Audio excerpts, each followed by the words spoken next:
Hello दोस्तों, नमस्कार। KRST education YouTube channel पर आपका स्वागत है। मित्रों, आप लोग हिंदी व्याकरण में आज पढ़ेंगे छंद। क्या पढ़ेंगे? छंद। छंद क्या है, इसका शाब्दिक अर्थ क्या है, यह किस धातु से बना हुआ है? तो छंद आपका जो है छद धातु से मिलकर के बना है। छद धातु से बना है, ठीक है। आपका छद धातु से छंद बना है, जिसका अर्थ है खुश करना। खुश करना। देखिए, कहा जाता है कि यह छंद जो होता था, पहले लोग छंद गा गा करके राजा महाराजा को खुश किया करते थे। और छंद जो होता है, यह छंद ऐसे पंक्तियों में कहा जाता था जिससे कि लोग खुश हो जाया करते थे। तो और इस छंद का जिससे शाब्दिक अर्थ हुआ खुश करना, इसका शाब्दिक अर्थ क्या हो गया? खुश करना। और इस छंद को पिंगल भी कहा जाता है, पिंगल शास्त्र भी कहा जाता है। क्यों? क्योंकि सबसे पहले छंद के ज्ञाता पिंगल मुनि को माना जाता है, ठीक है। तो प्रश्न बनता है कि सर्वप्रथम इसके ज्ञाता कौन है? पिंगल मुनि हैं। पिंगल मुनि। अब इस पिंगल मुनि ने छंद का जो खोज किया, इसलिए इस छंद को पिंगल शास्त्र भी कहा जाता है। पिंगल मुनि की वजह से इसे क्या कहा जाता है? पिंगल शास्त्र। पिंगल शास्त्र कहा जाता है, ठीक है। और यह छंद सबसे पहले कब गाया गया? तो ऋग्वेद में। यह छंद जो गेय पद था, जो पद गाया गया, वह किस में गाया? सबसे पहले ऋग्वेद में। अर्थात कह सकते हैं कि छंद का प्राचीनतम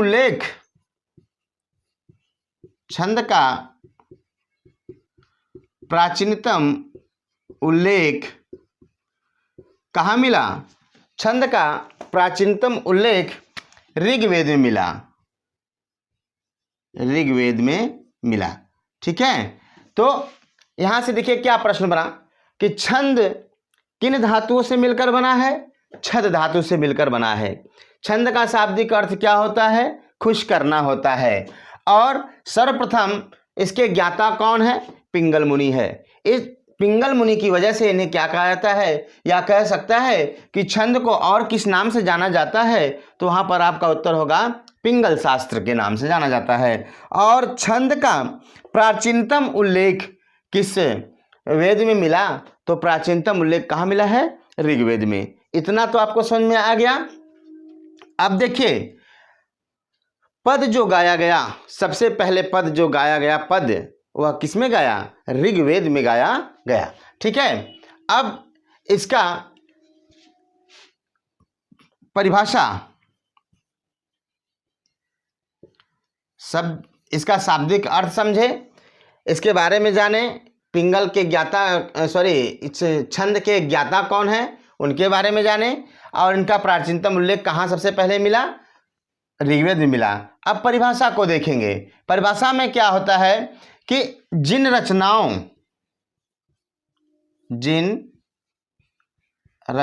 में, ठीक है, जिन रचनाओं में वर्ण, यति, गति, ठीक है, वर्ण, यति, गति, मात्रा, तुक आदि पर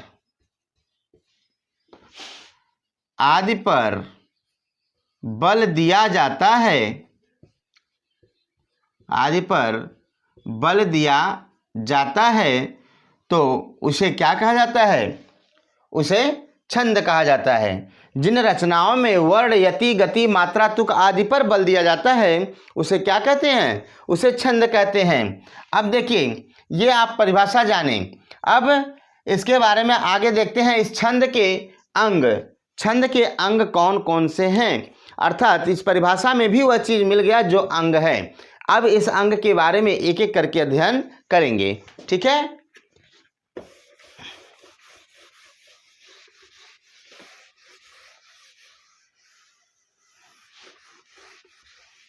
छंद के अंग। अब इस छंद के अंग, छंद के अंग में एक एक करके हम लोग देखेंगे कि छंद के अंग में क्या क्या होता है, ठीक है। तो छंद के अंग में देखेंगे वर्ड, सबसे पहले किसको देखेंगे? वर्ड, ठीक है। इसका दूसरा अंग क्या है? मात्रा। दूसरा अंग क्या है? मात्रा। फिर इसके बाद क्या आता है? यति। इसके बाद क्या आता है? यति। इसके बाद आपका आता है गति। इसके बाद क्या आता है? गति। फिर आपका आता है तुक। फिर आपका आता है चरण। इसके बाद आपका आता है गण, ठीक है। अब देखिए छंद के अंग के बारे में जानेंगे कि वर्ण, मात्रा, यति, गति, तुक, चरण, गण। अभी परिभाषा में आपने देखा था, आपको बताया था कि जिन रचनाओं में वर्ण, मात्रा, यति, गति, तुक आदि पर बल दिया जाता है उसे क्या कहते हैं? छंद कहते हैं। उसे क्या कहते हैं? छंद कहते हैं। अब वर्ण क्या है? मैंने सबसे पहले वर्णमाला जब शुरू किया था, सबसे पहले वर्ण के बारे में बताया था कि वह छोटी से छोटी इकाई जिसका और भी खंडन नहीं किया जा सकता उसे क्या कहते हैं? वर्ण कहते हैं। और मात्रा है, तो मात्रा में क्या है? इसमें तो वर्ण समझ गए कि जिसे और भी खंडित नहीं किया जा सकता। और मात्रा में मैंने बताया था जिन जिन स्वरों का उच्चारण करने में समय, जितना समय लगता है उसे क्या कहते हैं? मात्रा कहते हैं। यानी कि समय के आधार पर स्वरों का जो उच्चारण होता है उसे क्या कहते हैं? मात्रा कहते हैं। मात्रा में मैंने बताया था कि 3 प्रकार के मात्रा, कौन कौन से? ह्रस्व, दीर्घ और प्लुत। इस मात्रा में जो स्वर होते हैं कौन कौन से होते हैं? ह्रस्व, दीर्घ और प्लुत। 3 बताया था मैंने। बहुत कम समय लगता है ह्रस्व में। ह्रस्व स्वर जो होता है उसका उच्चारण करने में बहुत कम समय लगता है, अल्पकाल समय लगता है। दीर्घ में क्या होता है कि ह्रस्व का 2 गुना समय लगता है। और प्लुत स्वर में क्या होता है? इसके उच्चारण में ह्रस्व का 3 गुना समय लगता है, ठीक है। तो मैंने पढ़ा था, उसको डिटेल नहीं देंगे इसमें।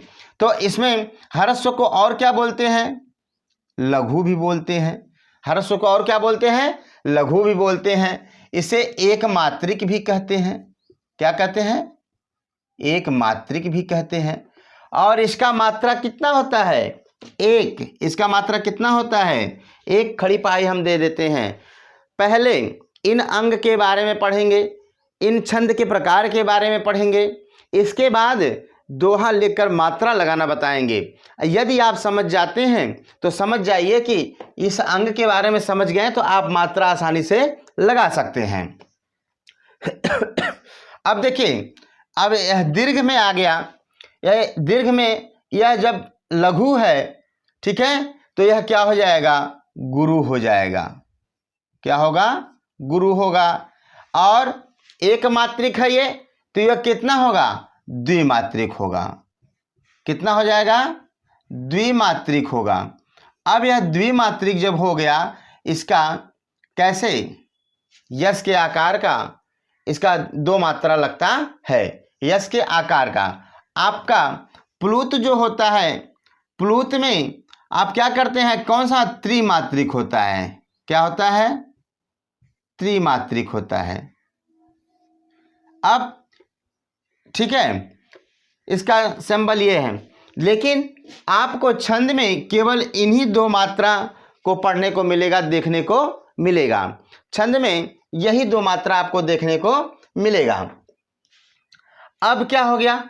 इस इन दोनों के बारे में अब देखते हैं कैसे कैसे ये नियम लगता है। देखिए, अब जो दोहा है, जो चौपाई है, जो रोला है, सोरठा है, उल्लाला है, बरवा है, इन सब में मात्रा लगता है। तो मात्रा के आधार पर हम जानते हैं कि यह सोरठा है कि चौपाई है कि रोला है कि दोहा है कि उल्लाला है। तो इस तरह से हम जानते हैं। तो मात्रा लगाने के नियम हम पहले देखते हैं। मात्रा लगाने के नियम, सबसे पहले आपको यह पता होना चाहिए कि जब एक मात्रिक यानी कि जहाँ पर छोटाऊ की मात्रा, छोटी की मात्रा हो, वहाँ पर आपका कौन सा एक मात्रा माना जाएगा। और जहाँ दीर्घ हो, बड़ा ऊ हो, बड़ी ई हो, वहाँ पर क्या होगा, आपका गुरु माना जाएगा। इसे आप लघु कहेंगे, इसे आप क्या कहेंगे, गुरु कहेंगे। गुरु का मतलब दो मात्रा होता है। ठीक है।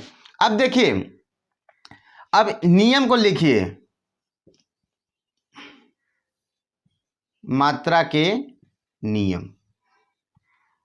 अब मात्रा जो लगाते हैं आप, मात्रा लगाने का जो नियम होता है, सबसे पहले आप ये समझ जाइए। कभी कभी लोग बहुत कंफ्यूज हो जाते हैं कि एक वर्ड को देखते हैं, एक मात्रा लग जाता है और वह जबकि दो मात्रा का होता है। जैसे यदि कह दिया जाए कि अक्षर,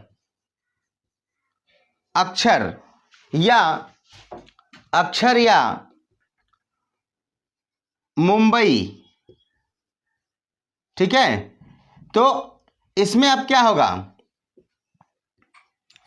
अब लोग अचंभित हो जाते हैं कि यहां पर तो एक मात्रा होना चाहिए, इसका अक्षर पे अगर मात्रा लगा जाए तो लोग कहेंगे तीन ही मात्रा है, लेकिन तीन मात्रा नहीं होता है। सबसे पहला नियम यही आपका है कि जहां संयुक्त व्यंजन हो, जहां संयुक्त व्यंजन हो, उसके ठीक पहले आपका गुरु हो जाएगा। उसके ठीक पहले आपका क्या हो जाएगा, गुरु हो जाएगा। तो इस तरह से पहला नियम क्या कहता है आपका,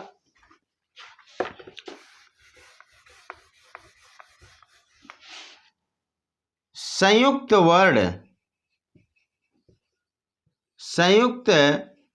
वर्ण से पूर्व वाला, संयुक्त वर्ण से पूर्व वाला वर्ण गुरु होता है। ठीक है। संयुक्त वर्ण से पूर्व वाला वर्ण क्या होता है, गुरु होता है। जैसे मान लीजिए अंबर, जैसे अंबर। अब अंबर पे अंबर पर यदि आपको मात्रा लगाना हो तो आप सीधा कहेंगे 1 2 3 हो गया। ठीक है। लेकिन यह संयुक्त वर्ण है, अब इसमें जुड़ा हुआ है, इसके पहले वाले वर्ण पर क्या हो जाएगा, आपका गुरु हो जाएगा। पहले वाले वर्ण पे क्या हो जाएगा, गुरु हो जाएगा। जैसे अक्षर, अक्षर। अब अक्षर यह संयुक्त अक्षर है, क और श से मिलकर छ बनता है। संयुक्ताक्षर जैसे क्षत्रज्ञ, क्षत्रज्ञ जो होता है यह संयुक्ताक्षर है। मैंने बताया था वर्णमाला को पढ़ाते समय, लेकिन क्या हो गया, अब यहाँ पर अक्षर, यहाँ पर दो मात्रा हो जाएगा, यहाँ पर एक होगा, यहाँ पर एक होगा। अब समझ में आया।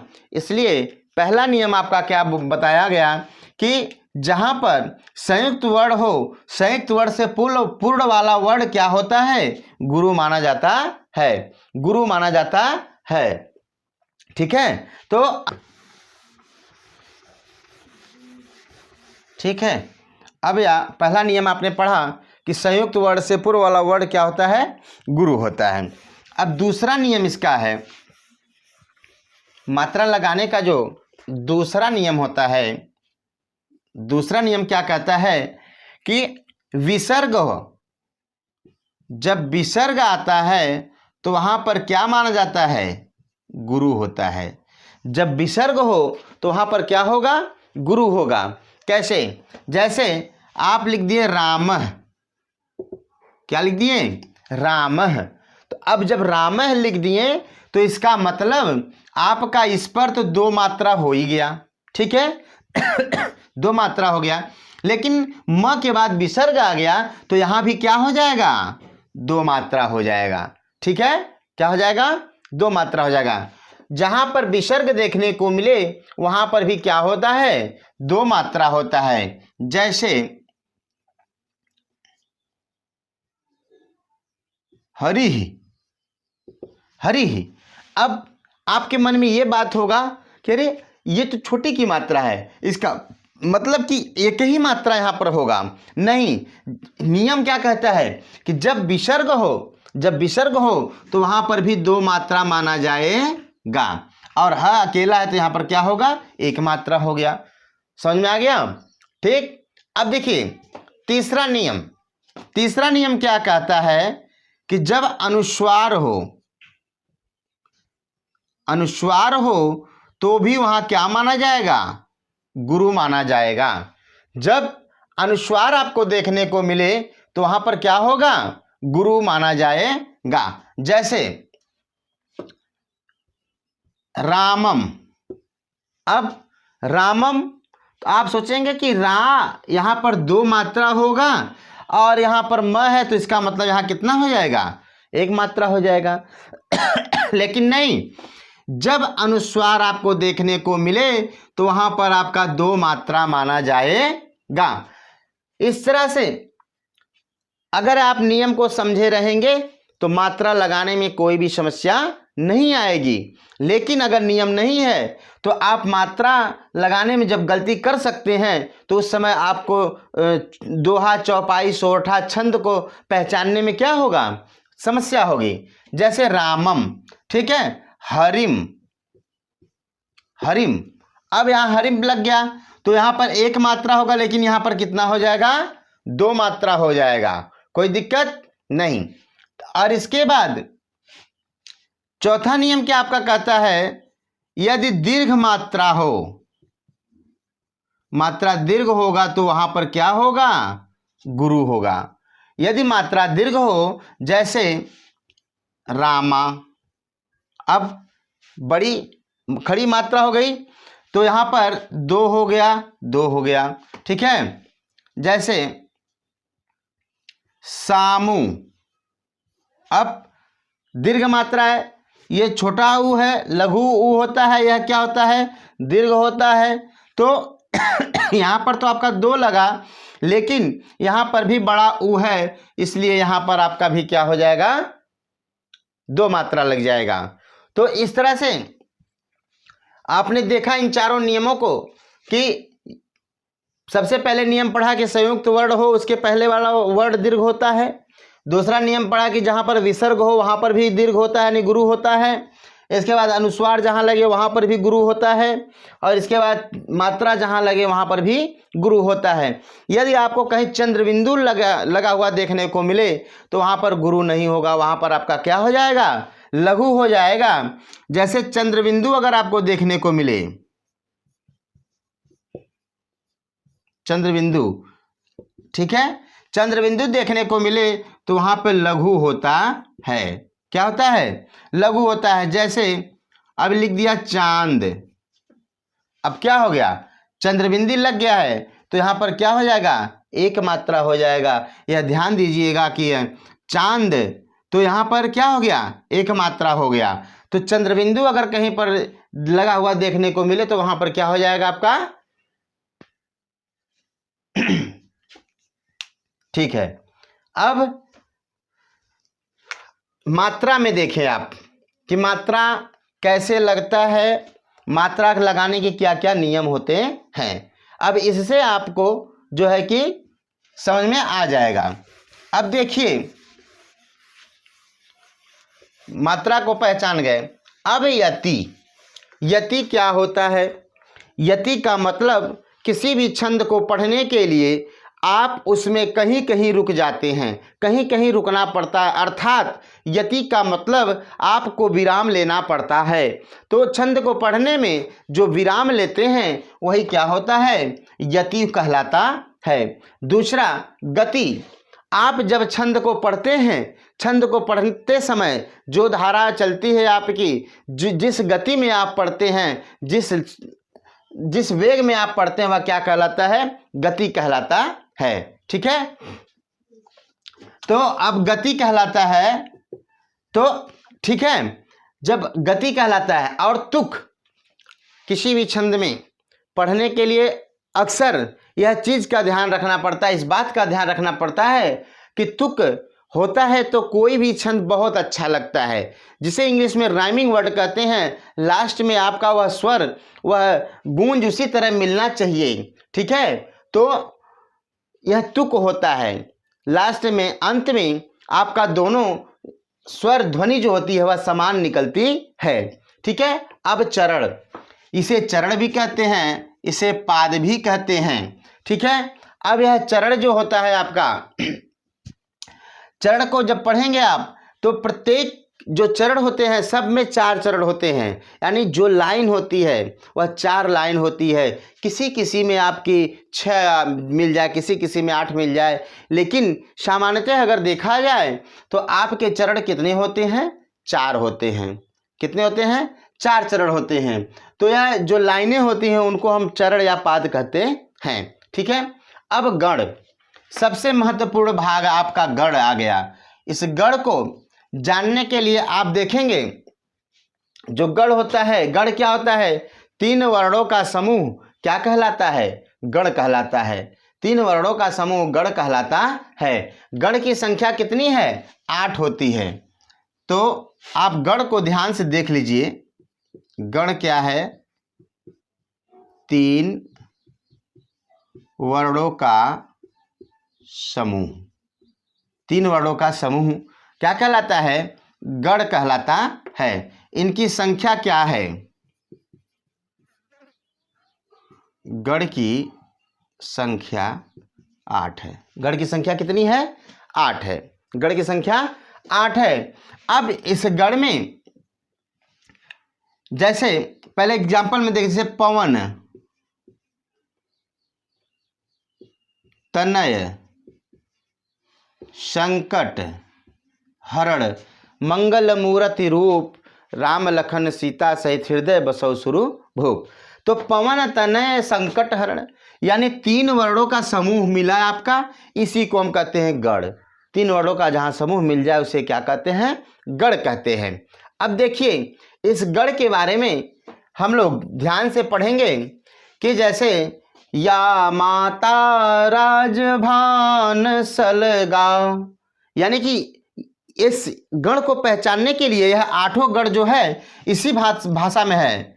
या माता राजभान सलगा।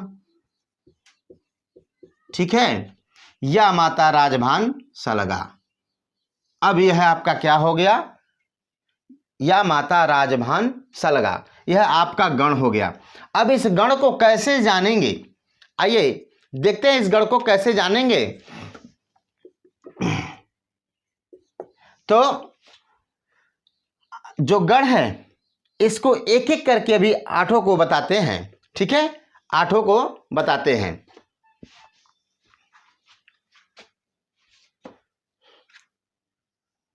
तो यहां पर यह माता राजभान सलगा का मतलब, य मतलब यगड़, म मतलब मगड़, त मतलब तगड़, र का मतलब रगड़, ज का मतलब जगड़, भ का मतलब भगड़, न का मतलब नगड़, स का मतलब सगड़, ल मतलब लघु, ग मतलब गुरु।